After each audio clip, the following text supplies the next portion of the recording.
L'anniversaire d'Alexandre Loukachenko, le 30 août, ils en ont fait l'enterrement de son régime. Devant l'ambassade de Biélorussie à Vilnius, les trompes d'eau n'ont pas dissuadé quelques opposants qui vivent ici en Lituanie. Beaucoup sont venus étudier dans un pays libre, certains y sont restés, préférant l'Union européenne à la dictature. Ils ont les yeux rivés sur leur téléphone. Les premières images de la manifestation à Minsk arrivent avant qu'Internet ne soit coupé.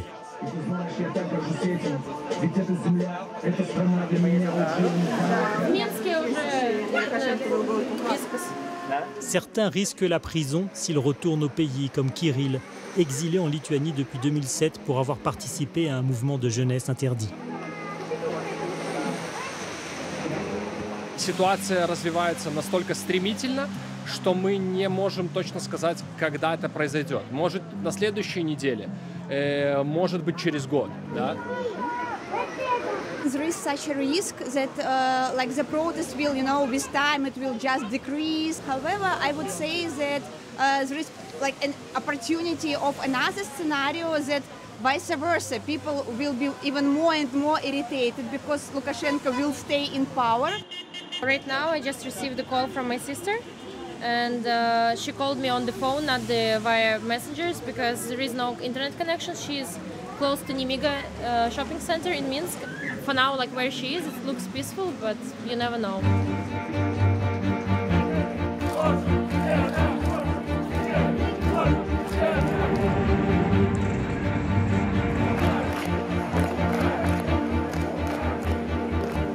Le lendemain, Christina visionne les images qui ont fini par arriver. Белорусы вышли на улицы. Хочется жить в свободной стране, хочется перестать бояться, наконец.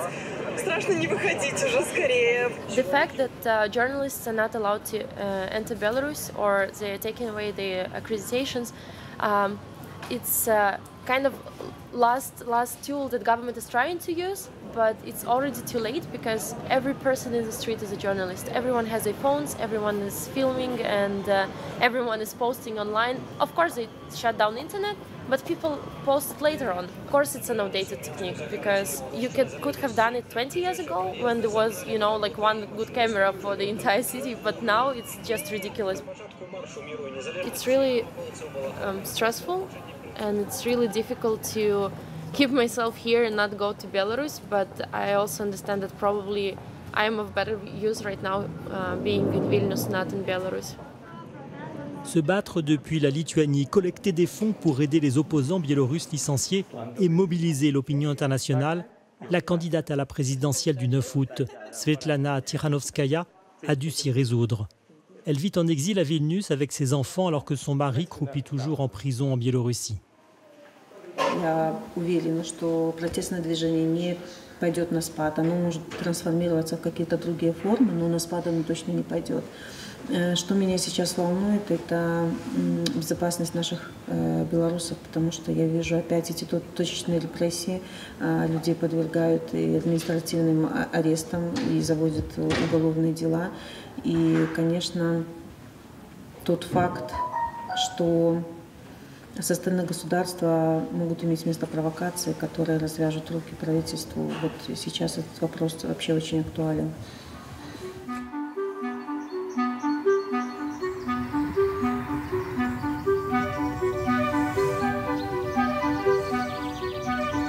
À 50 km au sud de Vilnius, la frontière est là, coupant parfois des villages.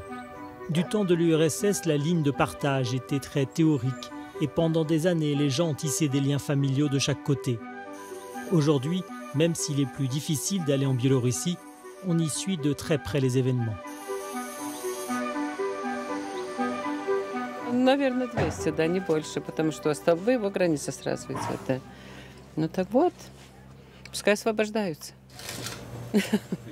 А кто не хочет свободы? Все, наверное, хотят, правда, как и все белорусы.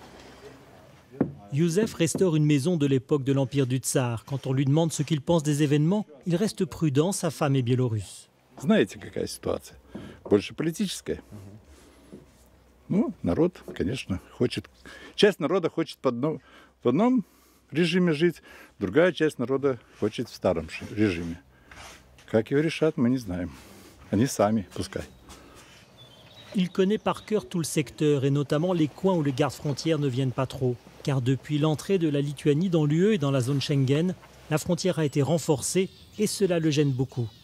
Nostalgie, то, что мы ходили дальше, а теперь нет, и столько. То, что не можем пойти в тот лес, где больше грибов, чем у нас. Да. Мы сейчас можем и во Франции ходить за грибами.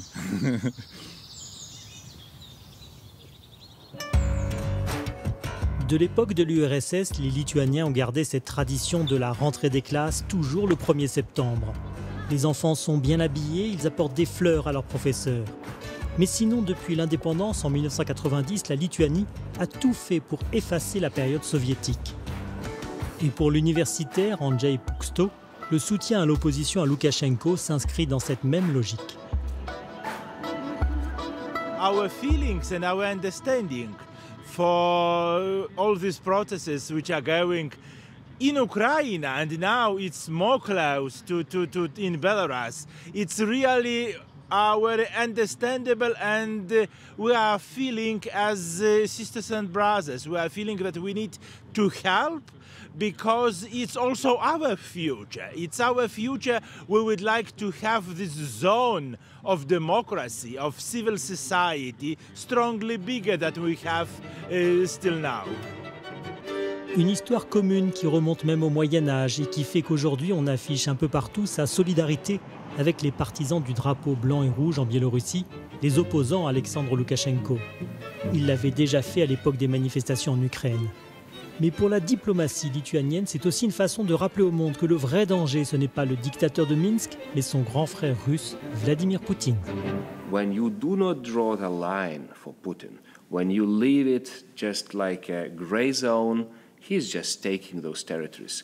When he sees the weakness that the West is not decided, he goes as deep as possible. He goes like with a knife, until he reaches the bone. If there is no bone, knife is going through. So knife then went to Ukraine, and now it is going to Belarus. If we do nothing, knife will go there. And country will lose independence, 10 millions of Europeans will lose forever their freedom, and he will continue going. Mais pour l'opposition à Loukachenko, il y aurait aussi un risque à s'afficher anti-russe, pro-européen ou même pro-OTAN. Ce serait une erreur, une provocation dans laquelle Poutine s'engouffrerait. Candidat en 2006 face au dictateur, Alexandre Milinkevitch vit dans sa datcha loin des manifestations de Minsk. Mais depuis Vilnius, il est joignable par Internet et c'est en ligne qu'il se bat. Просто борьба за свободу, за правду, за годность в гостях. А для Путина это пораза. Потому что народилось вот это поглыбилось почуття самосвідомості.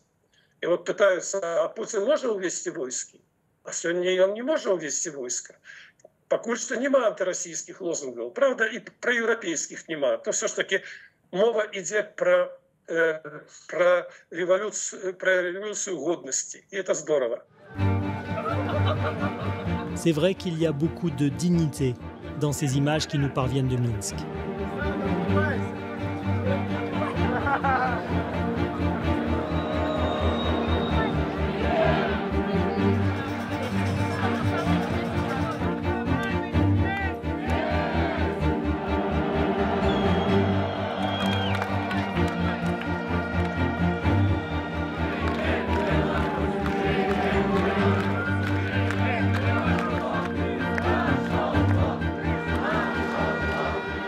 Dimanche 5 septembre, ils étaient encore une centaine de milliers à manifester en centre-ville. Il y a eu plus de 600 arrestations. Mais un mois après cette élection présidentielle truquée, la question de l'exil se posera de plus en plus si rien ne bouge et si Alexandre Loukachenko prête serment, comme si rien ne s'était passé. Вы думаете о том, чтобы уехать из страны? Честно, если ничего не изменится, да. То есть мы для себя решили, что мы будем ходить до последнего, делать плакаты до последнего. То есть пока, наверное, нас всех не заберут, не пересажают. Очень плохо терять самые сливки, ведь уезжают самые умные. Ну, власть просто не понимает, что она сейчас потеряет хороших медицинских работников, айтишников. То есть все профессионалы сейчас уедет молодежь и не знаю, где мы будем жить. Ничего не останется. Да.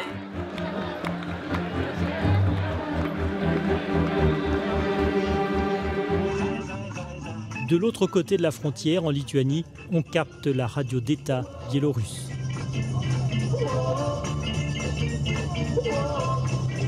Aux informations, pas un mot des manifestations contre Loukachenko.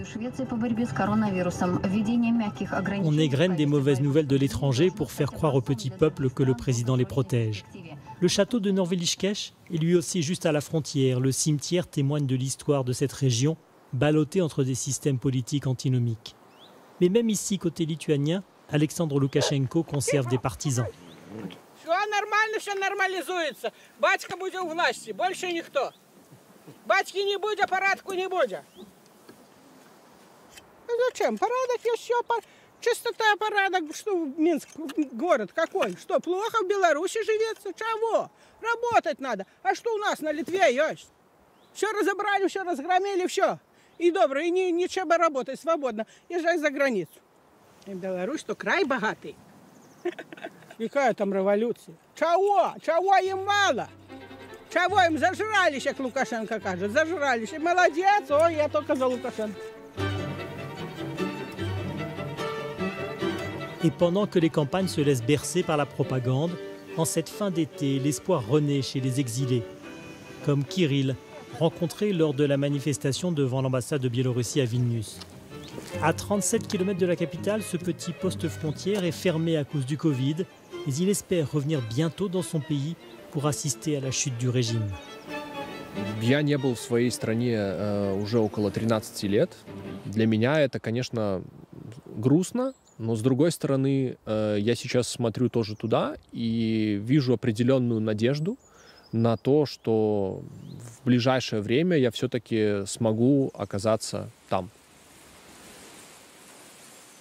Plus d'un mois après l'élection présidentielle, les deux camps continuent de s'observer.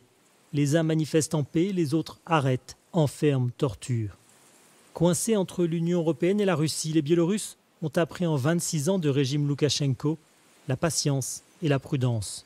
Mais en 2020, une page s'est tournée.